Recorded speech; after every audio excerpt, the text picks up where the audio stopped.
we get so many questions Mm. about positioning, which is your jam, which is why you're having the show and love having you here. So let's get into it. Broad question just to start for people. What is positioning? Good question. So positioning, in my opinion, positioning is one of the most powerful things we have at our disposal as marketers, and yet it is deeply, deeply misunderstood. So most of the time when I talk about positioning, people will say, yeah, we know what positioning is. It's just like messaging. Or they'll say, it's like a tagline. We're coming up with a tagline. Or my personal pet peeve is when people talk about brand positioning, which drives me mental because there is branding and there is positioning. And in my opinion, those two things are actually really, really separate. So in my mind, all of those things are outputs of positioning, but I actually need positioning as an input first to figure those things out. So if you think about everything we do in marketing and sales as the house, positioning is the foundation upon which the house is built. So I'll give you my definition. So my definition of positioning is this: positioning defines how your product is the best in the world at providing some value that a well-defined set of customers cares a lot about. Now, that's a bit of a mouthful of a definition, but one of the ways I like to describe it is like context setting for products. Like it kind of helps us understand what the product is all about, and it answers the big questions like, what is this thing? How is it different than other things? Should I pay attention to this or not? What's it good for? Positioning helps us figure that out. Mm-hmm. When you try and compare the idea of positioning versus strategy, are they synonymous or do you see them differently? They're really different, actually.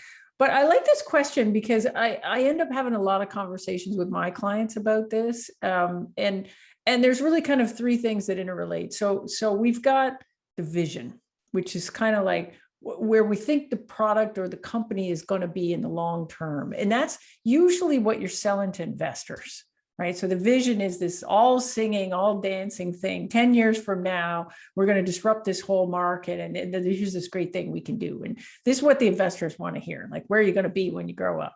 But in order to get there, typically products go through a series of stages. Like the thing you have right now does not accomplish that vision, and so you're gonna do a thing now, win this market here, then you're going to add some things and do some other things, then you're going to win this market, then you're going to win this market, and eventually you'll get to that all singing, all dancing thing. Your strategy is how you get from here to there. That's your strategy. So you might say, you know what? Our ambition is going to be, we're going to be the world's greatest CRM. But right now, we can really only win with banks. So we're going to be CRM for banks. But later, we're going to use that to help us get to insurance companies. So then we'll be CRM for financial services, because now I got banks and insurance. And after I get that, then maybe I use that to jump into another market. Eventually, I'm going to be CRM for everybody, everything. Mm-hmm. Now, at each step in that journey, you've got positioning.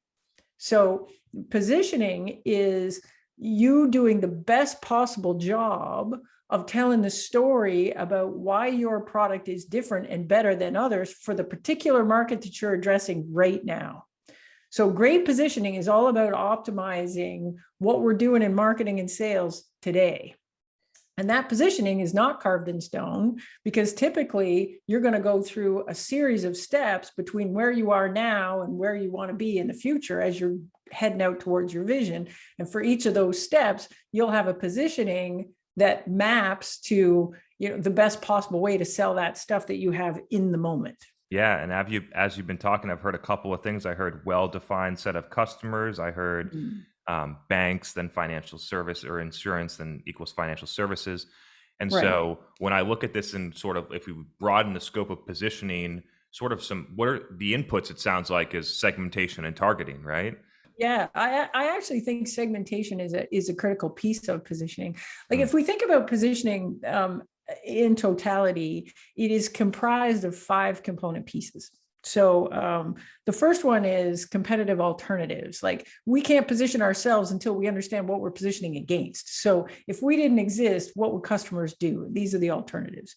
The second component piece is differentiated capabilities. What can we do that the competition can't do or the alternatives can't do? The next piece is value. So customers tend to not care that much about features or capabilities. They care what value the capability can enable for them. So this is kind of the so what of your product. And then the next piece is best fit customers, or your segmentation. You're not a great fit for every company out there. So what you want to be able to do is tightly define, these are the kind of customers that really, really care a lot about my value. Therefore, they're really easy to market and sell to. So I'm going to focus on them. And the last bit is market category. So what I mean by market category is sort of it's kind of the answer to the question, like, what are you? Are you email or are you chat? Are you a database or a data warehouse? And so you can think of the market category as the context you position your product in that helps people understand what it's all about. Mm. So I want to go a little bit deeper and specifically into the segmentation component, because I just find in my experience, it's a place where companies struggle to make choices. I'm sure you see this in your point too, right? Everyone wants to sell to everyone wants to sell their product to everybody. Wants to sell to everybody. Yeah. And so talk through some practical ways that you help, that you've either done I know you've launched a lot of different products. And so either have you done in your career, you help your customers kind of think through segmentation. Yeah. So here's the biggest problem that people have with segmentation. Often we do segmentation in a way that's completely divorced from our product. And so it is kind of what I would call aspirational segmentation. So we're all going to get together in a room and say, who do we want to sell to? Sometimes you'll get like, the CEO will come in and say, darn it, you know what we want? We want Fortune 500 companies. That's what we want. That's our segmentation. Let's go get it. Right. And that's kind of nonsense, because, maybe we don't have the right product to sell to Fortune 500 companies. And so I think a much better way to go about it is to say, well, what are the other choices that customers have? Because there's lots of ways to solve a particular problem. Every market we're in is competitive. So customers have choices. Here's all the other choices, but you will have some capabilities that are unique and differentiated, and you can list those and say, well, you know what, there's lots of other choices, but only we can do this. And you go, okay, here's all the things we can do that the other folks can't. Then if you lean back and say, well, so what for those features? So what? Why does the customer care? Like, what do those features actually enable for customers? If you look down a set of differentiated capabilities, map that to differentiated value, now I've got, this is the value that I can provide for customers that no one else can. I can do this. Now, once I have that, now I can figure out segmentation, because essentially what I want to do is say, well, let's say I've got a product and what it does is it does invoicing, which is really good software for invoicing. But when I look at my differentiated value, my thing, like, it does an amazing job of doing mass invoices. Like, oh, you got a whole bunch of them do all at once. This thing makes it really easy to do that. Well, then you lean back and say, well, I could sell this thing to anybody that needs invoices. But if you're not doing mass invoicing, I kind of got nothing for you, really, that's special. I look just like everybody else. But if you got mass invoicing, now we got something. So then you might say, well, who does mass invoicing?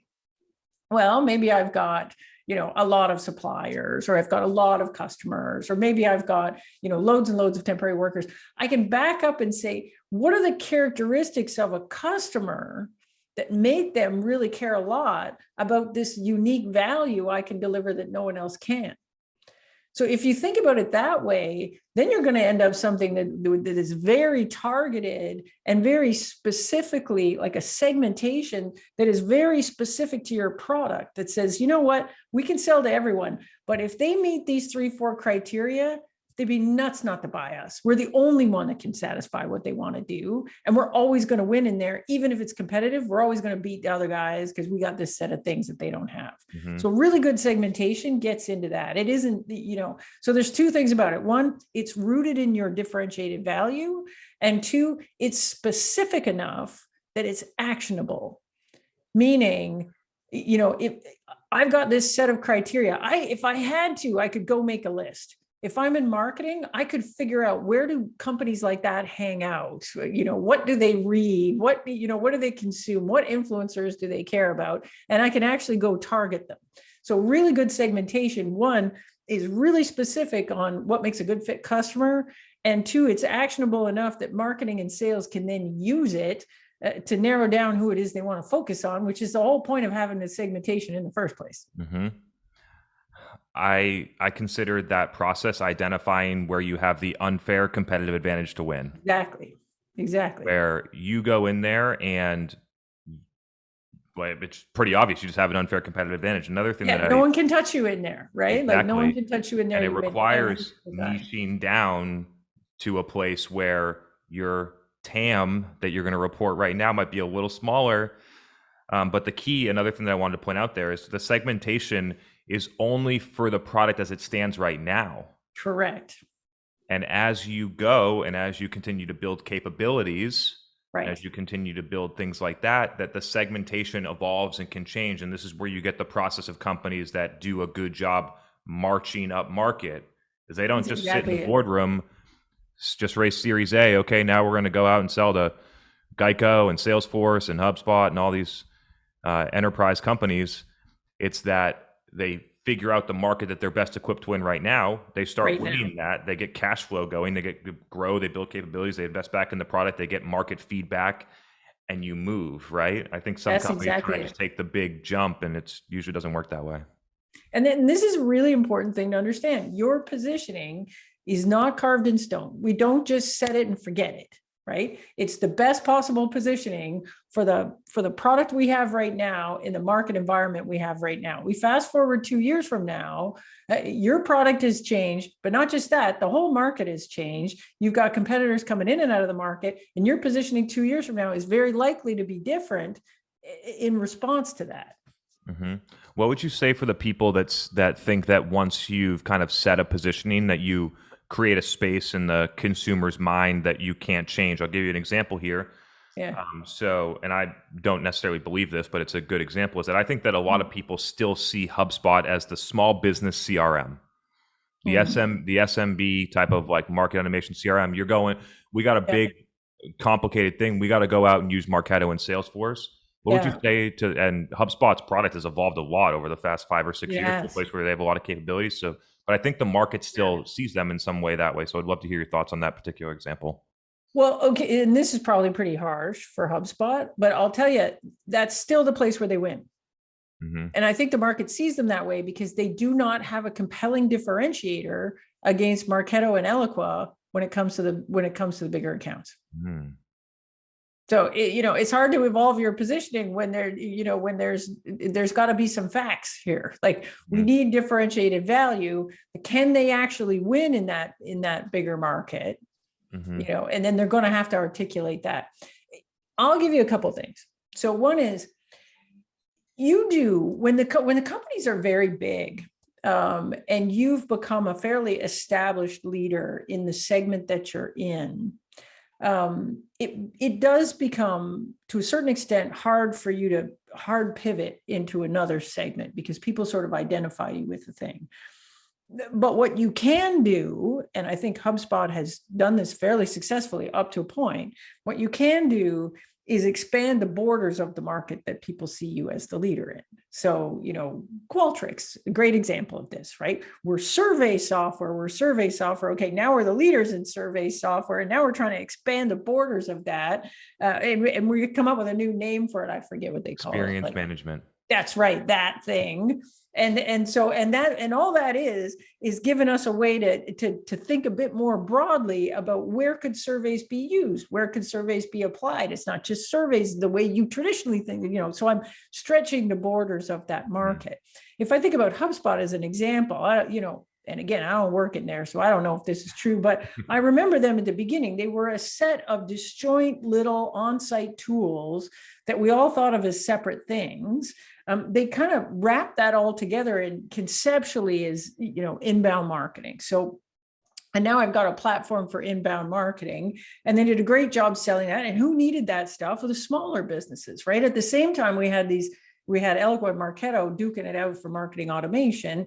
And so now I'm HubSpot, I'm dominating this lower thing, but I got to keep growing. And so I'm trying to expand the borders of what I do. And what happens? Well, now I'm bumping into this other market category, which is marketing automation. And so in order for me to be taken seriously in there, again, I'm going to have to position against those other two and give you a compelling reason to do it. Right now, the compelling reason looks like, all the reasons a smaller company would want to use it. It's a little bit easier to use, a little bit less complex, a little bit faster to get up and running. I don't know why you would pick HubSpot over the other ones, aside from that. Mm-hmm. Super interesting case study. Maybe we'll get into another one later. Who knows? Maybe, yeah. How do you think about primary customer and market research to feed into this, right? So we've talked through the process, different competitive alternatives, differentiated capabilities, value, talk through that.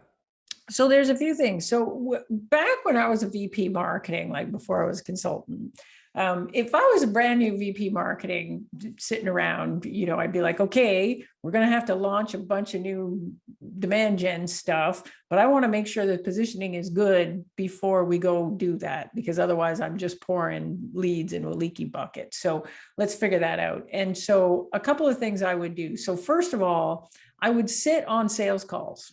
So I really like this as a way to gather customer information, because not only do I get to hear customers, I get to see the interface where our current positioning hits customers. And I can see how they react, what gets them excited, what gets them confused, what are they, what's going on in their head? Do they compare us to competitors that we think we compete with, or do they compare us with things that we don't compete with at all? These kind of things. So usually I would spend a couple of weeks sitting in on sales calls, because this is super interesting information to listen to. If I wanted to go out and get research from customers, one of the things I found is really valuable for positioning work in particular is, first of all, to look at my customer base and separate out who I thought was a really good fit customer versus a not so good fit customer. So that'd be the first thing I do, because in positioning work, we're trying to optimize our positioning for these good fit people, because I want a pipeline full of those. So first, I don't want to just do customer research with everybody, because frankly, I don't care what the bad fit people feel. I just want to know what's going on with the good fit people. So first I do some, and usually I do that by, my cheap, dirty way of doing it is we net promoter score everybody. We'll get a bunch of people that are super, super happy. And then I take this list of super happy ones and I go to sales and I say, who's good here? And sales will say, well, not these ones because they're cheap, and then we didn't make any money off that deal. Or I don't like these ones because they're doing some weird thing, like, yeah, we sold them or whatever. But, for sales, a good fit customer is didn't ask for a discount, closed really fast, understood our stuff intuitively. And then I do the same thing over in customer success, because sometimes sales is really good at selling stuff. And, afterwards it's a mess. So I go to customer success and say, who's good here? And they'll say, these will do. And then that would give me enough to say, okay, here's a bunch of really good fit customers. Then I get those folks on the phone, not a survey, because you can't get this in a survey. You get them on the phone, and I would do something that looks a little bit like a jobs to be done interview, where you back it up and you'd say, like, what were you doing before? Let's go back to before you bought us. Like, what was happening in here before? How'd you solve the problem? And then something happened to make you wake up in the morning and decide you couldn't keep doing it that way anymore. So what was that all about? Like, what happened to make you decide you had to move? And then when you did decide you had to do something different, how did you make a short list of things to look at? Like, if this is B2B, generally we make a short list. So how did you figure, what were your criteria for what made on the list and didn't make it on the list? And then lastly, hey, you picked us, great. Why'd you pick us? And importantly, why not the other guys? Like, you didn't pick the other things. How come? Like, sometimes we win because we're way better. Sometimes we win because the other guys have something stupid and weird that everyone hates. And we don't have that thing. And so we went for that. So it's good to ask both things. And so I would use that as a starting point. Now, one thing I'll say here is, if you've got a sales team involved in the sales of your product, your sales team generally knows the answers to these questions. right? Like if you go to the sales team and you say, what was this account? Like what were they using before you came in? A good salesperson will know that. They'll know what they're replacing, right? And then if you were to say, well, okay, well, who else landed on the short list? Again, most of the time, if we got a good sales rep involved, a good sales rep knows that. So if you're in market, you got a reasonable traction out there, you can often squeeze a lot of this information out of the sales reps. If you can't, because there's been a lot of turnover in sales, or your salespeople just aren't that good at, knowing what's going on in their customers, then you're going to have to go and get that. Or if you don't have salespeople, there's no other way to go get this than to go out and have these interviews to figure it out. Mm-hmm. Couple of notes on that. Love that framework. Very tightly aligns with the way that I would look at it. When I think about like getting the step 2 for you, like to building the list of net promoter score and then going and asking people, the way I do it slightly differently, but I call it a quantitative customer analysis. So going into CRM data, and you can look at what are the customers that expand the most, what are the customers that have the longest lifetime, like whatever. And so that kind of, you can get this almost subjective part from other teams, but there's some like hard data that I think is more, could be more objective. Exactly. Which is like, you're basically trying to answer the question, like, who's good for the business here? And then through the jobs to be done and other research, you get the who, but then you need to know why, right? Like, why are they good? Sometimes there's nuanced reasons. You mentioned like the mass invoicing or different things like that, right? I find the customer research really helps you dig in once to confirm the who, but then figure out what are the real reasons why. And then once you figure out the reasons why, perhaps that actually widens or narrows your market based on that. It can. Like the other thing I'll throw in there is one thing we get when we talk to existing customers is they will be somewhat biased because they bought from us. And so, they were influenced by our existing positioning, and they were influenced by the way the salespeople sold. So sometimes what we have is some gold buried in our product that customers don't really understand. And the data won't give us that. Or at least it won't give it to us consistently. Like you might have the odd customers figured it out and they'll be like, oh, this thing I love this thing that you do, whatever. And you go, whoa, that's weird. Nobody else is doing that. But it turns out if you pitch that to everybody, they would. Yeah. So you got to be a little bit careful that you don't have, that you do have some way of leaning back and saying, what do we have that's differentiating and what's the value of that? Because it could be that you've got stuff that's actually really valuable. Customers don't really get it or don't use it. Or the customers that would really love that did not pick you because they didn't understand that you didn't have that. And so there does, I think, also need to be some level of like, let's objectively lean back and us inside the company look at who do we stack up against? Like, who do we got to beat in order to win a deal? What have we got that's differentiating? What's the value of that? Because often what we've got there is some stuff that we actually haven't been leveraging it. We haven't been selling it. We haven't been positioning it, but it is very differentiated. It's quite valuable for customers. We just haven't done a good job of selling it that way. What does the final product look like? Is it a sentence? Is it a no. Is it a book? Like, help us understand. What's the yeah. So like? So I really hate positioning statements for a bunch of reasons. Like one, I hate the idea that people think you can actually do positioning by filling out a Mad Libs sentence thing like that. That's nonsense to me. The second thing I don't like about the positioning statement is I just don't think it's a very good way of capturing your positioning. Like positioning is going to get used in a lot of stuff. Like it's going to get used to build a sales pitch deck. It's going to get used for messaging. It's going to get used in a lot of the stuff you're doing in marketing. So if I'm going to capture the positioning, I should capture it in a way that somebody in marketing would find it useful. So typically I need more detail in there than just a word when I'm talking about the market category, or a word when I'm talking about like value proposition. Like there's no way you can capture that in a sentence.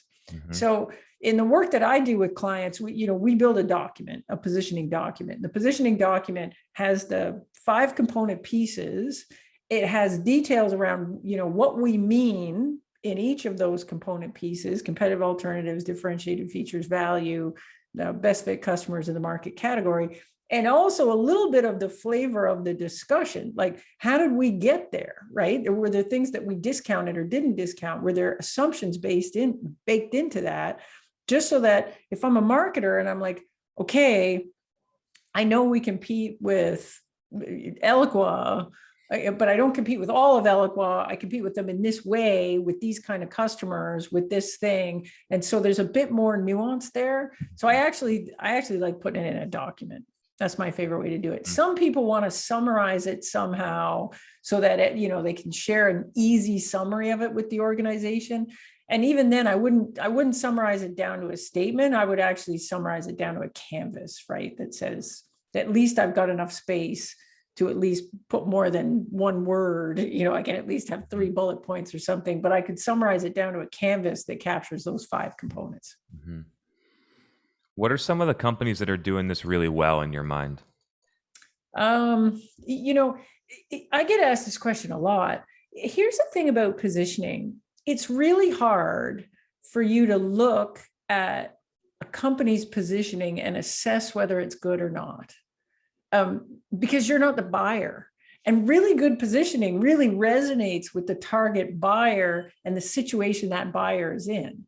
So, I was having a conversation earlier today, like here in Canada, in Montreal, there's a tech conference that happens every year. And one of the things they do is this thing called Pitch the Grandmas. And so they have startups come, and then they invite like literally a bunch of old ladies that come, and the startups pitch the grandmothers, and then whoever does the best job, then the grandmothers get to decide who wins. And I hate this thing so much because, one, it's kind of insulting to grandmas, but 2, I hate it because great positioning shouldn't resonate with your grandma unless you happen to be selling a thing for grandmas.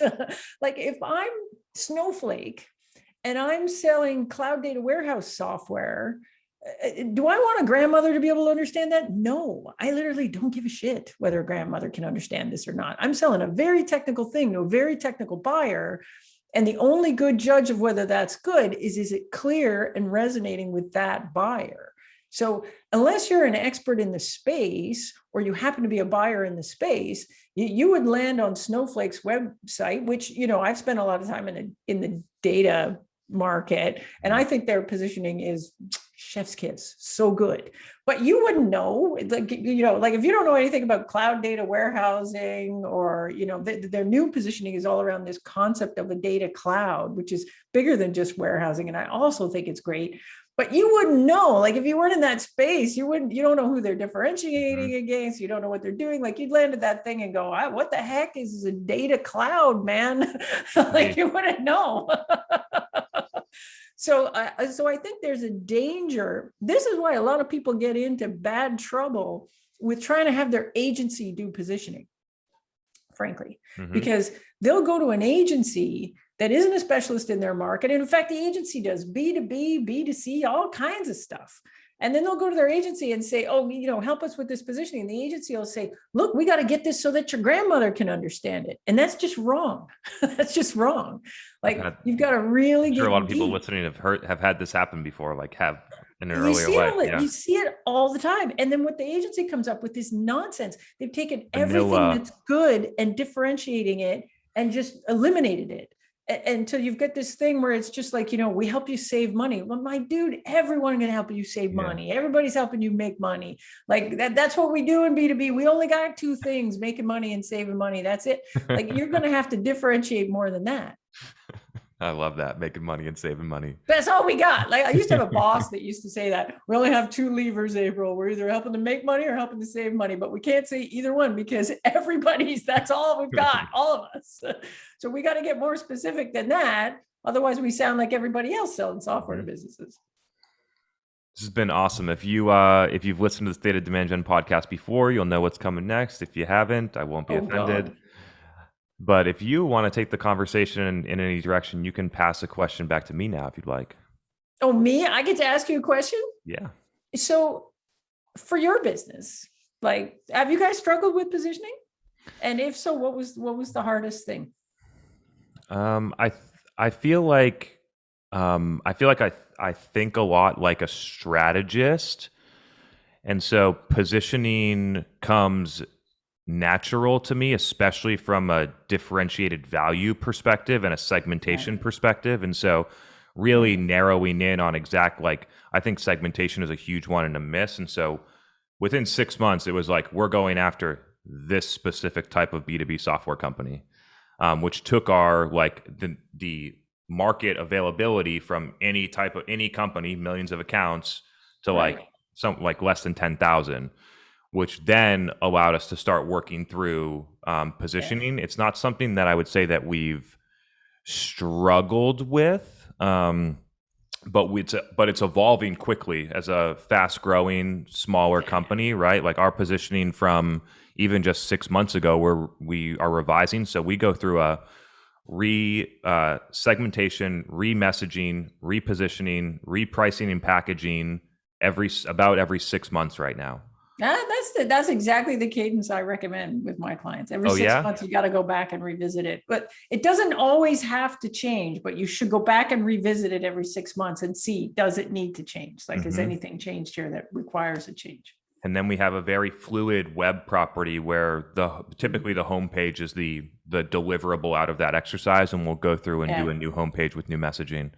Mm. Um, Did you so get pushback from the team when you're trying to narrow stuff down, where the team is like, that's too narrow? Oh my God, how are we ever going to make money? Like, do you ever get any of that? not at my current team, but at every other business before where I was an employee, not the CEO, you get that in every single company.